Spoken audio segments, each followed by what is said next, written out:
Former President Donald Trump is on the attack after his historic conviction on criminal charges in a New York City courtroom this week. Trump kicked off his first public event at Trump Tower Friday behind the same escalator he used to announce his presidential bid in 2015. This time as a convicted felon. He went after the judge, star witness, and the criminal justice system, and without evidence insisted the verdict was rigged.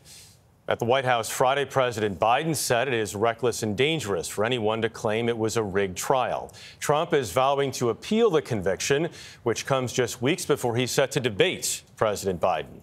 On Thursday, a jury found Trump guilty of illegally falsifying business records to cover up hush money payments before the 2016 election.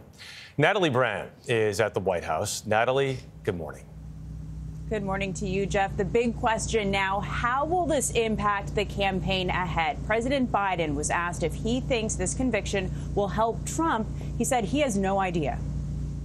So we're going to be appealing this scam. A historic conviction that Trump argues will help him on the campaign trail. And I'm honored to be involved in it because somebody has to do it, and I might as well keep going and be the one. His campaign claims it's raised nearly $53 million in the 24 hours after the former president was found guilty of 34 felony counts. The American principle that no one is above the law was reaffirmed.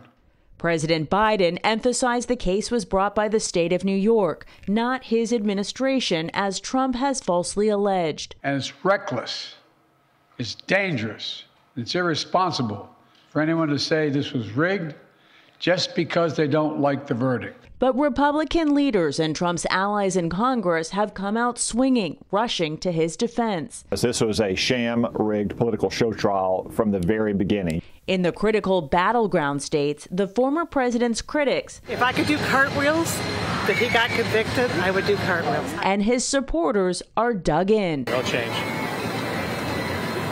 No change. I'm a Trump fan all the way. But undecided voters like Adam Schween from Seattle says he will be closely watching next steps. I wasn't yet interested enough, but I am going to do more research and watch the appeal closely. Trump's sentencing is scheduled for mid-July, just days before the start of the Republican convention where he'll be formally nominated.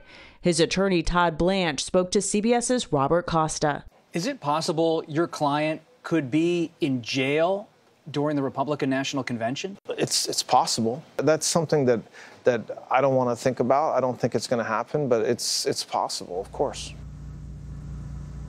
Now, legal analysts tell CBS News they don't believe the former president will be sentenced to jail or prison time. As for the appeal, attorneys say the process moves very slowly in New York and is not expected to be resolved before the election. Dana. All right, Natalie, thank you.